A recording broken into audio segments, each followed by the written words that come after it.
has been several years since Game of Thrones finished its run on television, and the ending remains one of the most talked about and controversial moments in the history of pop culture. While the show moved forward and created its own ending, the book series that started it all, A Song of Ice and Fire, is still unfinished. Because the author, George R.R. Martin, has taken a long time to write the final 2 books, many characters who died on the screen are still very much alive on the page. From Littlefinger, who is in the Vale plotting another chaos, to Ramsay Bolton, who has taken over Winterfell and is looking for another victim to Frey, the story in the books is far more complex, with thousands of pages of detail that the show simply could not include. This has led to a massive gap between the 2 versions of the story. Many fans who only watch the show might be surprised to learn that some of their favorite or most hated characters are currently preparing for battles, plotting revenge, or hiding in secret locations in the books. When the showrunners ran out of book material to adapt, they had to make choices about which characters to keep and which to kill off to simplify the story for a television audience. In the books, however, the world of Westeros is still teeming with life. As we wait for the next book, The Winds of Winter, we can look at the current state of the story and see just how different things are. There are at least 25 major characters who met their end in the television show, but are still breathing in the literary world. Some of these characters have completely different personalities and motivations in the books, and their survival changes the entire political landscape of the story. Understanding these differences helps us see why the book ending might look nothing like the show ending. Let's get right into it. Catelyn Stark. One of the most shocking moments in both the show and the books was the Red Wedding. We watched as Catelyn Stark was murdered alongside her son Robb and his wife. In the television show, that was the end of Catelyn's journey. Her throat was cut, and her body was thrown into the river, never to be seen again. However, in the books, her story takes a dark and supernatural turn. 3 days after her death, her body is pulled from the water by a wolf, and then found by the Brotherhood without banners. Beric Dondarrion, the man who had been resurrected multiple times by the Lord of Light, decides to give his own life force to bring her back. Catelyn returns to life, but she is not the same woman. She is now known as Lady Stoneheart. Because she was dead for 3 days and her throat was deeply cut, she cannot speak clearly and must hold her throat to make a sound. She is consumed by a desire for revenge against anyone she perceives as a traitor to her family. She has taken over leadership of the Brotherhood and is currently traveling the Riverlands, hanging every Frey and Lannister she can find.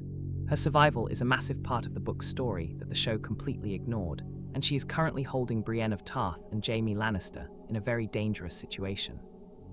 Hodor's death in the television show was one of the most heartbreaking moments of the entire series. We learned that his name was actually a shortened version of the phrase, "Hold the door," which was a command given to him across time as he died protecting Bran from a horde of whites. In the books, this event has not happened yet. Hodor is still alive and is currently residing in the Cave of the Three-Eyed Raven with Bran, Meera, and Jojen. He is still the loyal and gentle giant we have known since the beginning. However, the book version of Hodor's life in the cave is a bit darker.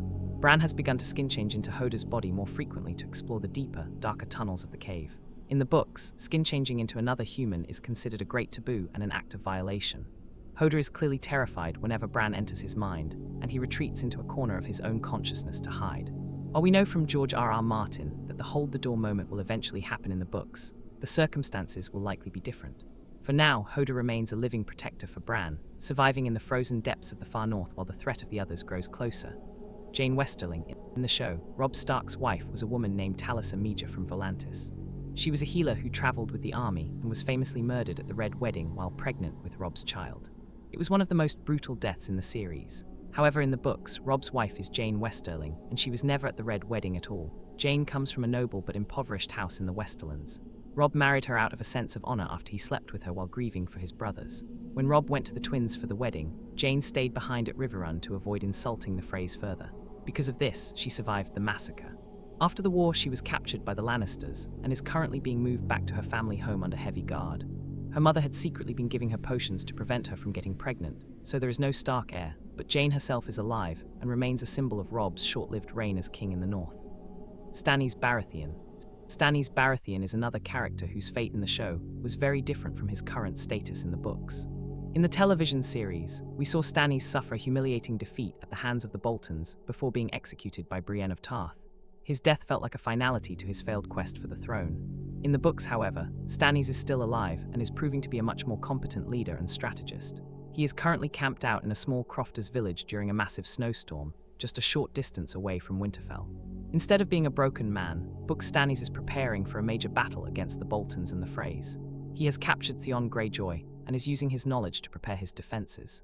Many readers believe that Stannis has a brilliant tactical plan involving a frozen lake that will help him win the upcoming fight. While the show portrayed him as a man who had lost everything, the books show him as a king who is still very much in the game. Shireen Baratheon. Shireen Baratheon's death was one of the most painful scenes to watch in the entire show. We saw her father, Stannis, allow her to be burned alive at the stake by Melisandre in hopes that the Lord of Light would stop the snow and help him win his war. It was a moment that turned many fans against Stannis. In the books, this has not happened. Shireen is currently at Castle Black with her mother, Selmy, and Melisandre. She is far away from the front lines of the war. While George R.R. Martin has hinted that Shireen may eventually face a tragic fate, she is currently alive and well. Many fans believe that if she is eventually sacrificed, it will be under much different circumstances, perhaps to bring Jon Snow back to life after his assassination by the Night's Watch. For now, she remains a sweet and innocent child who is still reading her books and surviving the cold. Selmy Baratheon. Just as Shireen is still alive, her mother, Queen Selmy, is also still alive in the books. In the show, Selmy committed suicide by hanging herself after witnessing her daughter being burned at the stake. It was a quick and tragic end for a character who was often seen as cold and fanatical. In the books, Selmy is still at Castle Black, serving as the voice of Stannis' authority while he is away. She is heavily influenced by Melisandre and continues to be a devoted follower of the Red God, R'hllor. Her survival means that there is still a royal presence at the wall. Selmy is often at odds with Jon Snow and the leaders of the Night's Watch, as she tries to impose her religious views on everyone around her. She is a difficult and stern woman, but her role in the books is far more involved than it was in the later seasons of the show. She is currently part of the tense political situation at Castle Black following the attack on Jon Snow. Mance Rayder. Mance Rayder, the king beyond the wall, had a very different path in the books compared to the show. In the television version, Mance was burned at the stake by Stannis because he refused to bend the knee. Jon Snow shot him with an arrow to end his suffering, and that was the end of his character. But in the books, Melisandre uses her magic to save him. She uses a glamour to make another man, known as Rattleshirt, look like Mance. It was Rattleshirt who burned in the fire while the real Mance was hidden away. Once Jon Snow finds out that Mance is still alive, he sends him on a secret mission to Winterfell. Mance goes there in disguise as a musician named Abel, accompanied by 6 wildling women who are also deadly warriors. They infiltrate the castle and start killing Bolton's soldiers one by one, creating chaos from the inside to save Theon Greyjoy and Jane Poole. At the end of the most recent book, a letter arrives claiming that Mance has been captured by Ramsay Bolton, but his true fate is still a mystery. He is definitely still alive and causing trouble for the Boltons in a way the show never explored. Barristan Selmy. Sir Barristan the Bold is widely considered one of the greatest knights to ever live, which is why his death in the show felt so underwhelming to many fans. On screen, he was killed during a street brawl in Meereen by the Sons of the Harpy. It was a quick death for a legendary warrior, and it left the Mother of Dragons without her most experienced advisor. Many people felt that a knight of his caliber should have gone out in a much more epic fashion. In the books, Sir Barristan is not only alive, but he is actually ruling Meereen in Dany's absence. After she flies away on Drogon, the city falls into chaos, and it is Barristan who steps up to lead. He stages a coup against Hizdahr zo Loraq, whom he suspects of betrayal, and begins preparing the city for an all-out war against the slave masters. He even becomes a point-of-view character, giving readers a direct look into his thoughts as he leads the defense of the city. He is currently standing on the ramparts, ready to lead a massive cavalry charge in the Battle of Fire. His survival means that Dany still has a link to her father's history and a moral compass to guide her when she eventually returns. Rickon Stark. Rickon Stark was the youngest of the Stark children and spent most of the show being forgotten until he was brought back just to be killed by Ramsay Bolton. Many people remember him for failing to run in a zigzag pattern during the Battle of the Bastards. In the books, Rickon's story is much more mysterious. After the fall of Winterfell, he was sent away with the wildling woman Osha to keep him safe. They did not head for the wall like Bran did. Instead, they traveled to a place called Skagos. Skagos is a remote and dangerous island that is rumored to be inhabited by cannibals and unicorns. In the books, Lord Wyman Manderly reveals to Davos Seaworth that he knows where Rickon is hiding. He asks Davos to go to Skagos and bring the boy back so that the North can rally around a true Stark heir. This means that Rickon is still alive and has been living in a wild, untamed land for years. When he eventually returns, he might be much more wild and dangerous than the version we saw in the show. Myrcella Baratheon. Myrcella Baratheon, the daughter of Cersei and Jaime, died in the show after being poisoned by Ellaria Sand as revenge for Oberyn Martell's death. It was a tragic scene where she died in her father's arms, just as she acknowledged him as her dad. In the books, Myrcella is still alive in Dorne, although she has had a very rough time. A character named Arianne Martell tried to crown Myrcella as the Queen of the Seven Kingdoms to start a war, but the plan failed. During the chaos of that failed rebellion, a man named Darkstar tried to kill Myrcella. He didn't succeed in killing her, but he did slice off one of her ears and left a massive scar across her face. Myrcella is currently recovering from her injuries and is still a key part of the political games in Dorne. Unlike the show, where the Dornish plot was mostly about revenge and murder, the books show a much more complex situation where Myrcella is a protected but injured pawn in a long-term game for power. Doran Martell, Prince Doran Martell, was the ruler of Dorne who was quickly killed off in the show by Ellaria Sand. The show portrayed him as a weak and indecisive leader who did nothing to avenge his brother Oberyn. This was a huge departure from the books. In the books, Doran is still very much alive and is revealed to be a master strategist who has been plotting the downfall of the Lannisters for decades. He famously tells his daughter that he is the grass that hides the viper. Doran has been working in secret to form an alliance with the Targaryens to bring fire and blood to King's Landing. He is not weak, he is patient. He has sent his son Trystane to stay in Dorne and sent another son, Quentyn, to find Dany. While his body is failing him because of gout, his mind is as sharp as ever. His survival in the books means that Dorne is still a major threat to the Iron Throne, led by a man who knows exactly how to wait for the perfect moment to strike. Trystane Martell was Myrcella's fiancé and the son of Prince Doran. In the show, he was murdered on a ship by the Sand Snakes shortly after Myrcella died. It was another death used to simplify the Dornish storyline. In the books, Trystane is still alive and safe in Sunspear. He spends his time playing board games with Myrcella, and they genuinely seem to like each other. His survival is important because he remains the heir to Dorne after his older siblings. In the book version of the story, there is no coup by Ellaria Sand, so Trystane is not in any immediate danger from his own people. He represents the younger generation of Dornish royalty who are being kept in the dark about their father's secret plans for war. His life is much more peaceful in the books than the violent end he met on screen. Theon Greyjoy. In the book series, Theon Greyjoy's journey is defined by a harrowing psychological descent that is largely kept off-page until his re-emergence. Unlike the television series, which explicitly depicts his torture by Ramsay Bolton over several seasons, the books allow Theon to vanish from the narrative for a long period after the fall of Winterfell. When he finally reappears in A Dance with Dragons, the reveal is a shock to the reader. He is so physically and mentally broken that he no longer identifies as Theon, but truly believes himself to be Reek. His appearance is much more aged and frail than his show counterpart, with white hair and missing digits, emphasizing the extreme personal hardship and trauma he endured in the Dreadfort's dungeons. Currently, Theon remains alive in the books, though his situation is precarious. Following his daring escape from Winterfell with Jeyne Poole, who is being passed off as Arya Stark, he is captured by the forces of Stannis Baratheon. In the released preview chapters for The Winds of Winter, he is held in chains as a prisoner of war. While many of Stannis' followers demand his execution for his perceived crimes against the Starks, Stannis has kept him alive for his tactical knowledge of the Bolton forces. His story is far from over, as he remains a central figure in the coming conflict in the north, still struggling to reclaim his identity after years of systematic abuse. Margaery Tyrell. Margaery Tyrell was one of the most clever players in the Game of Thrones. In the show, she died when Cersei blew up the Great Sept of Baelor with wildfire. It was a massive moment that wiped out almost the entire Tyrell family. In the books, the Sept of Baelor is still standing, and Margaery is still alive. She is, however, in a very difficult position. She was arrested by the High Sparrow and accused of being unfaithful to King Tommen. Margaery is currently awaiting a trial by the Faith. Unlike the show, where she seemed to eventually lose her grip on the situation, the book version of Margaery is still fighting hard. Her family, the Tyrells, have brought a massive army to King's Landing to ensure her safety. She is currently released into the custody of a nobleman while she waits for her trial.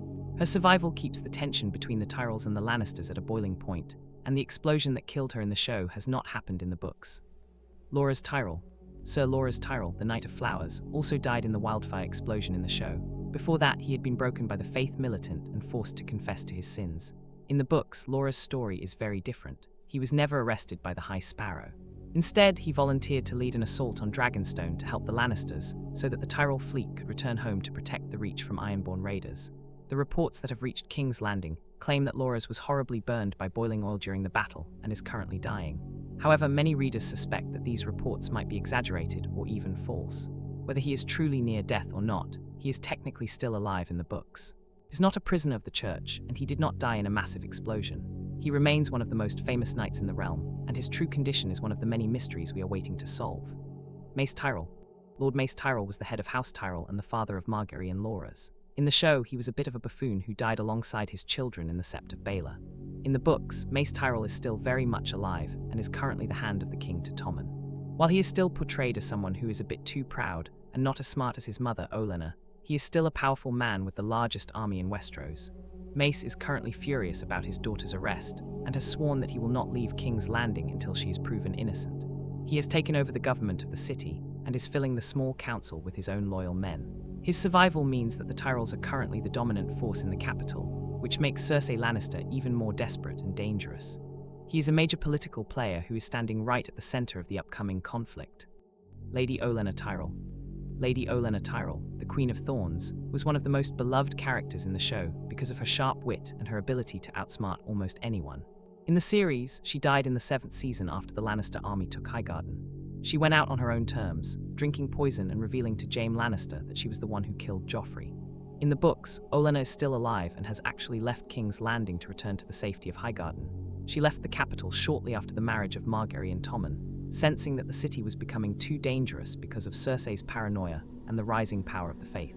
In the books, Highgarden has not been attacked or conquered by the Lannisters. Olenna remains the true power behind House Tyrell, advising her son Mace and working to ensure her family stays at the top of the social ladder.